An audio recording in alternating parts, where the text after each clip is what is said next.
প্রিয় বন্ধুরা, কি ঘটল যখন এক ছেলে তার গরিব বাবার সঙ্গে মোটরসাইকেল কিনতে শোরুমে গেল, কিন্তু শোরুমের মালিক তাকে এই বলে তাড়িয়ে দিল যে তোমার মতো ভিখারিদের এখানে গাড়ি কেনার ক্ষমতা নেই, ফকিন্নির বাচ্চা, বের হয় এখান থেকে। এরপর যখন ছেলেটি তার আসল রূপে এলো, তখন এক ঝটকায় পুরো শোরুমটাই কিনে নিল। তারপর এমন কিছু ঘটল যা কেউ কল্পনাও করেনি।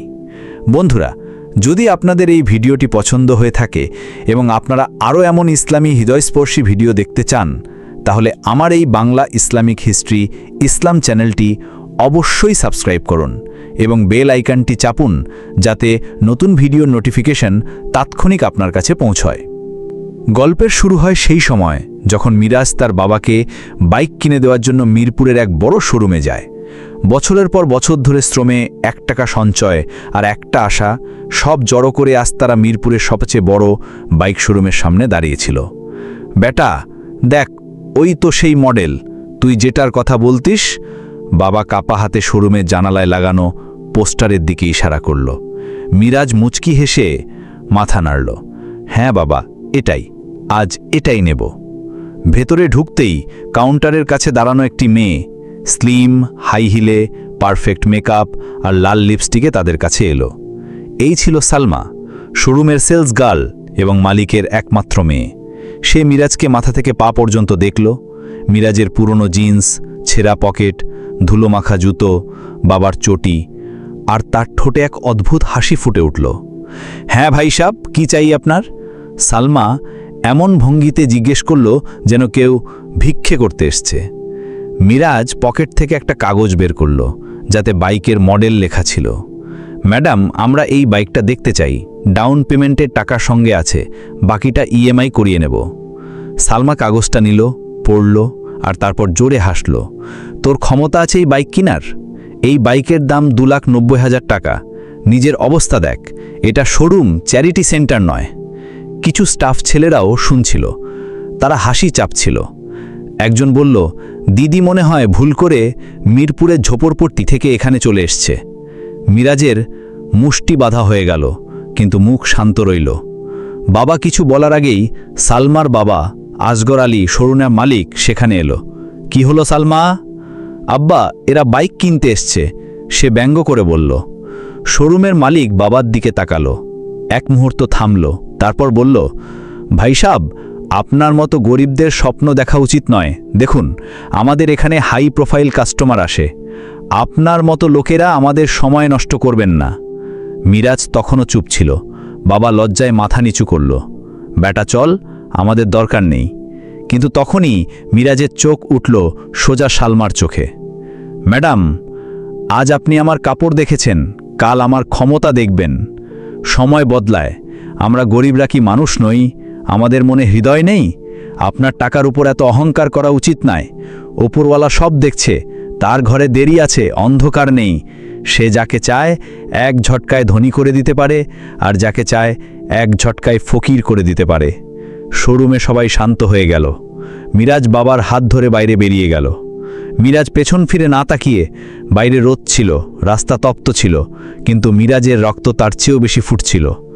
চলতে চলতে সে বাবাকে বলল, বাবা, বাইক পাইনি, কিন্তু হিম্মত পেয়েছি। এখন সেই সময় বেশি দূরে নয় যখন আমরা বাইক নয় ব্র্যান্ড কিনব। মিরাজের কাছে এখন জীবনের সবচেয়ে তিক্ত শিক্ষা এসে গিয়েছিল। লোকে কাপড় দিয়ে নয়, ক্ষমতা দিয়ে চেনে, কিন্তু তার ক্ষমতা তো এখনও তৈরি হওয়া বাকি ছিল। শোরুম থেকে বেরিয়ে 3 দিন পর মিরাজ মিরপুর থেকে ফিরে গেল তার গ্রাম চট্টগ্রামে। ছোট্ট একটা ঘর, ভাঙা খাট আর একটা পুরনো স্মার্টফোন, এই ছিল তার একমাত্র অস্ত্র। কিন্তু ভেতরে ছিল আগুন। সেই অপমান যা তার হৃদয়ে লেখা হয়েছিল এখন প্রতি মুহূর্তে চিৎকার করছিল, কিছু কর, এখন সময় তোর। মিরাজের ইন্টারনেট চালানোর প্রতি আগ্রহ ছিল। সে আগেও ছোটোখাটো অ্যাপ আর ব্লগ বানাতো। একদিন তার মাথায় একটা খেয়াল এলো, যখন আমার মতো লোকেরা বাইক কিনতে যায়, তখন তাদের সন্দেহের চোখে দেখা হয়। কেননা এমন কিছু বানানো যায় যা গরিবদেরও সম্মানের সঙ্গে বাইক কিনতে সাহায্য করবে। আর তখনই জন্ম হলো রাইডার নামে একটা অ্যাপের, যা সরাসরি সেই লোকদের ফাইন্যান্সের সঙ্গে যুক্ত করবে যাদের না আছে ক্রেডিট স্কোর, না ব্যাংকে মোটা অঙ্কের টাকা। মিরাজ দিনরাত এই অ্যাপের উপর কাজ করল। নিজে অ্যাপটি ডিজাইন করলো, কোড লিখলো। অ্যাপ লঞ্চ হওয়ার পর সে সোশ্যাল মিডিয়ায় একটা পোস্ট দিল, কোনো বড় কাগজপত্র ছাড়াই এখন প্রত্যেক মানুষ বাইকের মালিক হতে পারে। রাইডার এক্স ডাউনলোড করুন। প্রথম সপ্তাহে 300 জন ডাউনলোড করলো, তারপর 4000, আর তারপর একটা ভিডিও ভাইরাল হয়ে গেল যেখানে মিরাজ একজন ছোট কৃষককে বাইক কিনিয়ে দিয়েছিল। লোকে আবেগপ্রবণ হয়ে গেল। অ্যাপের নাম চারদিকে ছড়িয়ে করল। 2 মাসে রাইডার এক্স 2 লাখ ইউজার পার করল। ছোট বড় ইউবার এই অ্যাপ নিয়ে কথা বলতে শুরু করলো। আর তারপর একদিন এক বড় ইনভেস্টর মিরাজকে ফোনে বলল, আমরা তোমার গল্পে বিশ্বাস করি, চলো একসঙ্গে বড় হই। মিরাজ হায় বলে দিল। পরের মাসেই কোম্পানি 3 কোটি টাকার ফান্ডিং পেল। এখন মিরাজের কাছে সব ছিল, ব্র্যান্ড, টাকা, টিম, কিন্তু মুখটা সেই সাধারণই রেখেছিল। সে পাবলিকের মধ্যে বেশি দেখা দিতে পছন্দ করত না। এদিকে মিরপুরের শোরুমের মানিকের মেয়ে সালমার বিয়ের কথা চালাচ্ছিল। এক আত্মীয় বলল, একটা ছেলে আছে, খুব বুদ্ধিমান, কোটি কোটি টাকার স্টার্টআপ চালাচ্ছে, নাম মিরাজ। সে বলল, ছেলেটা সৎ, টাকার কোনো অভাব নেই। আসগর আলী ভাবল, বাহ, একদম পারফেক্ট ছেলে, আমাদের মতো খানদানের উপযুক্ত। সালমাও উৎসাহ দেখালো, আব্বা, এমন ছেলের সঙ্গে তো আমাদের ব্যবসাও বাড়বে। কেউ কি জানতো যেই বাড়িতে তারা বিয়ের প্রস্তাব নিয়ে যাচ্ছিল সেই বাড়িটাই কয়েক বছর আগে তাদের চোখে অক্ষম ছিল। মিরাজকে ফোন করা হলো, আমরা একটা বিয়ের প্রস্তাব নিয়ে আসতে চাই। মিরাজ হ্যাঁ বলে দিল। আসগর আলী আর সালমা যখন মিরাজের বাড়ি পৌঁছালো, তারা একটা সাধারণ দরজা দেখল, কিন্তু ভেতরে সবকিছু সুন্দরভাবে সাজানো ছিল। দরজা খুলতেই সামনে দাঁড়িয়েছিল মিরাজ। সালমার চোখ ছানা হয়ে গেল, তার বাবার মুখ থেকে হাসি উড়ে গেল। মিরাজ কোনো ভাবান্তর ছাড়াই বলল, আসুন, বসুন, বিয়ের প্রস্তাব নিয়ে এসেছেন তাই না? পুরো ঘর নিস্তব্ধ, আর মিরাজের মুখের হাসি শুধু একটা কথাই বলছিল, এখন তোর ক্ষমতা দেখার পালা। সালমার মুখ ফ্যাকাশে হয়ে গিয়েছিল। যাকে সে একসময় তাচ্ছিল্য করে তাড়িয়ে দিয়েছিল, আজ সেই ছেলে তাদের সামনে বসেছিল। সালমার বাবার শ্বাস আটকে গেল। সামনে বসে থাকা মিরাজ, সেই মুখ, সেই চোখ, কিন্তু এখন আত্মবিশ্বাসটা আলাদা ছিল। ঘরে সে নয়, তার অস্তিত্ব কথা বলছিল। আপনারা চা খাবেন? মিরাজ জিজ্ঞেস করল, কিন্তু তার কণ্ঠে সেই ঠান্ডা ভাব ছিল যা একসময় জ্বলন্ত অপমানের প্রতিশোধের মতো মনে হলো। আসগর আলী জোর করে হেসে বলল, বেটা, আমাদের তো বিশ্বাসই হচ্ছে না, তুমি তো অনেক বড় উন্নতি করে ফেলেছ। মিরাজ সোজা মুখে বলল, কাপড় তো সেই একই আছে আঙ্কেল, শুধু নজর বদলেছে তাই না? ঘরে নীরবতা ছেয়ে গেল। সালমার কাছে কোনো কথা ছিল না। সেই মেয়ে যে একসময় উঁচু গলায় হেসে তাকে তাড়িয়ে দিয়েছিল, আজ চোখ নিচু করে বসেছিল। আপনারা তো বিয়ের প্রস্তাব করতে এসেছেন তাই না? আমি আমার কর্মচারীদের একটা লিস্ট পাঠিয়ে যাব, তাতে দেখে নিন কার প্রোফাইল মানানসই। মিরাজের কথা কেটে বলল, না বেটা, মানে কথা তো তোমার আর সালমার বিয়ে নিয়ে হচ্ছিল। আসগর আলী ঘামে ভিজে গিয়েছিল। সালমা মিরাজ তার দিকে তাকালো, এই কি সেই মেয়ে যে বলেছিল তোর ক্ষমতা নেই এই বাইকের? এখন চোখ নিচু হয়ে গিয়েছিল।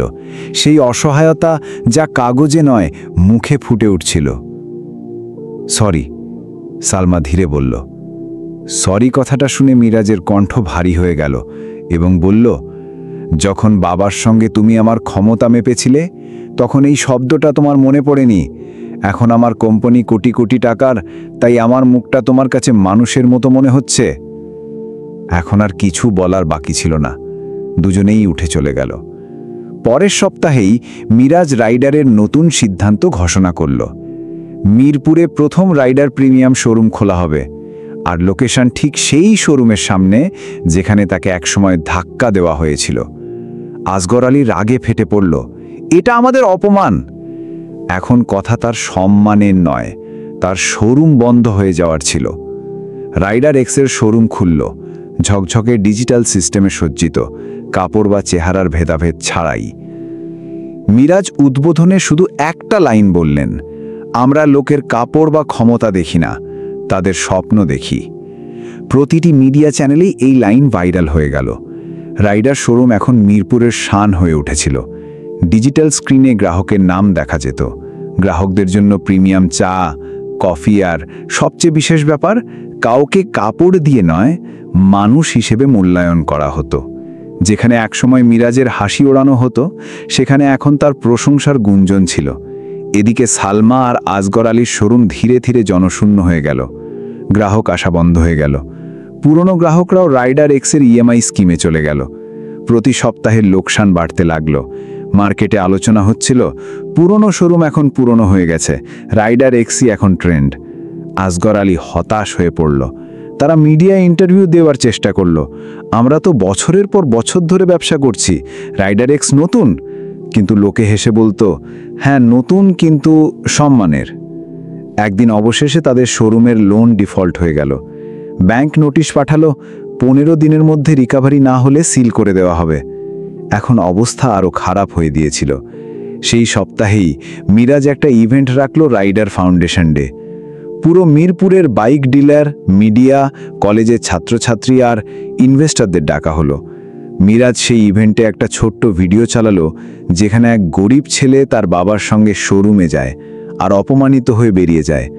ভিডিও শেষে দেখানো হলো, আজ সেই ছেলে রাইডারের সিইও, আর যে তাকে বের করে দিয়েছিল সে এখন বাজার থেকে বেরিয়ে গেছে। হল তালির গর্জনে ফেটে পড়ল। সালমা আর আসগর আলী পেছনে দাঁড়িয়ে সেই ভিডিও দেখছিল। তাদের মুখে সেই অসহায়তা যা মিরাজ একসময় অনুভব করেছিল। সন্ধ্যায় আসগর আলী নিজে মিরাজের অফিসে এলো। দরজায় সিকিউরিটি তাকে থামালো। আপনার অ্যাপয়েন্টমেন্ট আছে?